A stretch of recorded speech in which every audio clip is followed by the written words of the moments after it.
नमस्कार मित्रांनो, मी दीपक काळजे. तुमचं सर्वांचं स्वागत आहे आपल्या चॅनलवर. चला मग आपण वयवारीवरचा आता हा 8वा पार्ट आहे. हिच्यात काय दिलं आपल्याला 26वा नंबरचा प्रश्न आहे.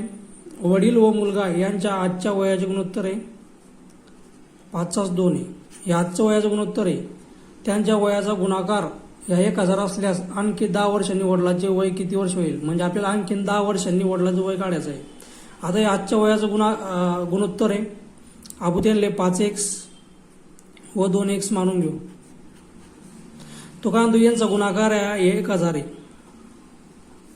जर यांचा असा गुणाकार केला आपण 5x कधी 1000, हे झाले 10x² बरोबर 1000. आता एक गुन्हेला इकडे तर हे जातील भागेला होतील. 1 0 1 0 गेला म्हणजे x² बरोबर 1000.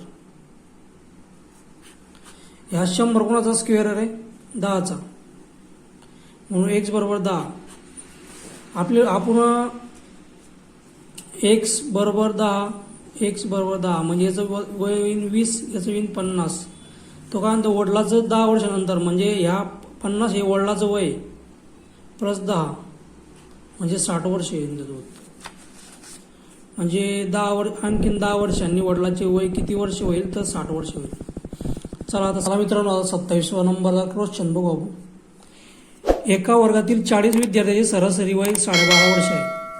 म्हणजे आपल्याला 40 गुणेला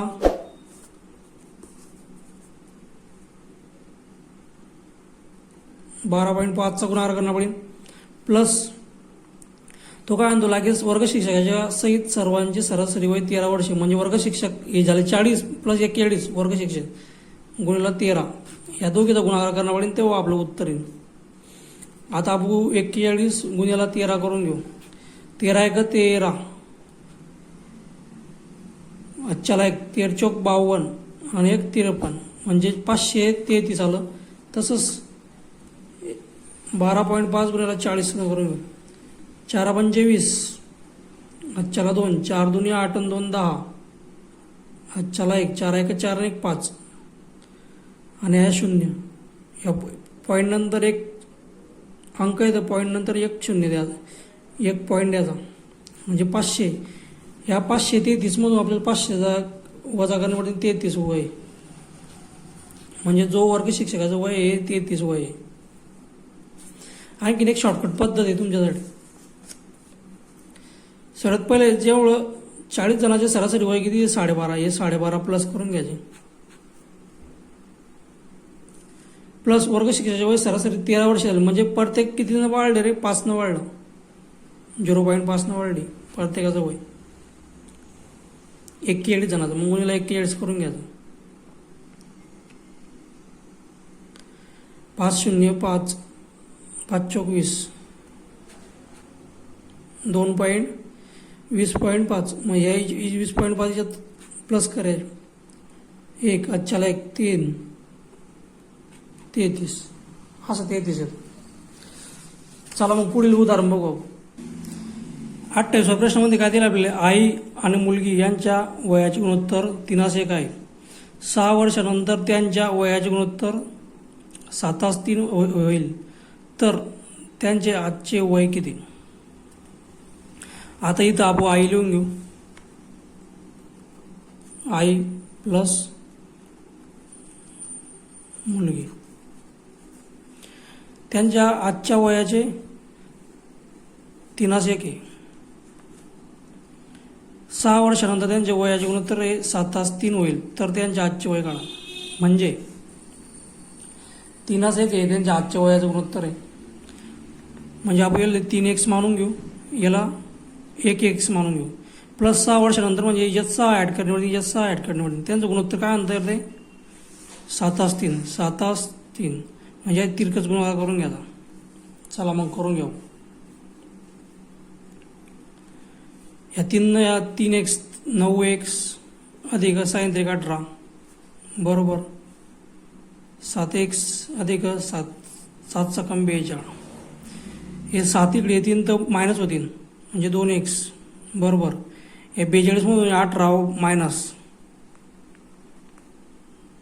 2x बरोबर 12 8 गेले 4 2 24. एक्स बरोबर काय विद्युत रे 12. एक्स बरोबर 12. तर आपल्याला एक्सले 12 न गुण्याचं वाय एक्सले 12 न गुण्याचं याचा आला 12 12 36 म्हणजे 36 आणि 12 वय येईन त्यांचं आजचं 36 आणि 12. चला पुढील गणित बघू आपण. सुनीतचे वय तिच्या आईच्या वयाच्या 1/3 पट असून त्या दोघांच्या वयाची बेरीज 48 वर्ष आहे. तर सुनीतच्या आईचे वय किती.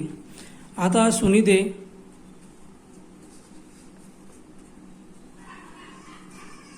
व त्याची आई आहे. सुनीतपेक्षा त्याची आई मोठी आहे. तर काय म्हणतात सुनीतचे वय तिच्या आईच्या वयाच्या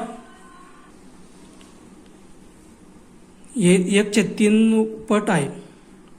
म्हणजे हे जर 3x असली तर या 1x आहे. या दोघांच्या वयाची बेरीज 48 वर्ष आहे. म्हणजे यांची बेरीज किती आहे 48. तर सुनीतच्या आईचे वय किती. आता 4x बरोबर 48. हे 4 गुन्ह्याला इकडे जातील बागेला. 4 1 4 4 2 8 12. एक्स बरोबर किती आलं 12. सुमितचं वय 12 आणि त्याचे 36. सुनीतच्या आईचे वय काय येईल 36. पर्याय क्रमांक 2. आता 30वा प्रश्न.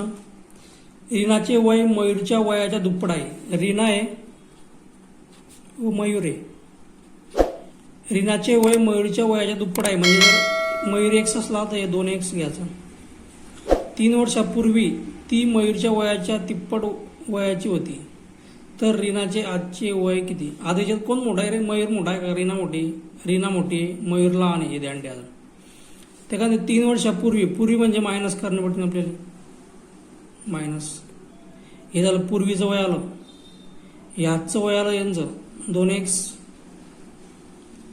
आणि एक्स. मयूरच्या वयाच्या तिप्पट वयाची होती.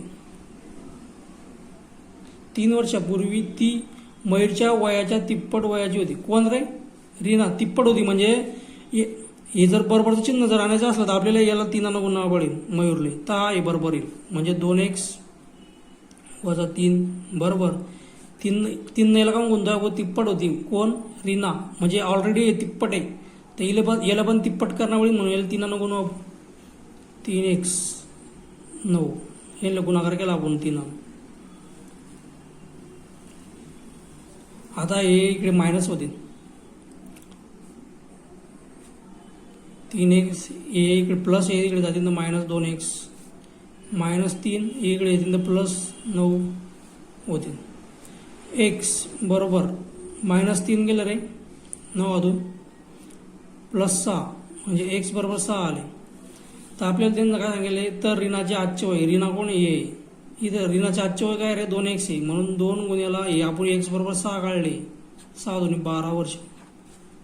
पर्याय क्रमांक 4 रीनाचं वय. नेहाचे 13 वर्षापूर्वी 21 तर ती किती वर्षांनी 45 वर्षाची होईल. नेहाचे 13 वर्षापूर्वी. आता नेहा आहे 13 वर्षापूर्वी म्हणते ती 21 वय होतं 13 वर्षी. पण प्लस 13 टाकावे लागेल. आणि तर ते किती वर्षांनी 45 वर्षाची होईल. म्हणजे यांची बेरीज करण्यामुळे आपल्याला 4 34. आता वय किती 34 तर 45 वर्षाची किती वर्षांनी होईल ते वजा 45 34 म्हणून 1 11 वर्षानंतर ती 45 वर्षाची. चला मी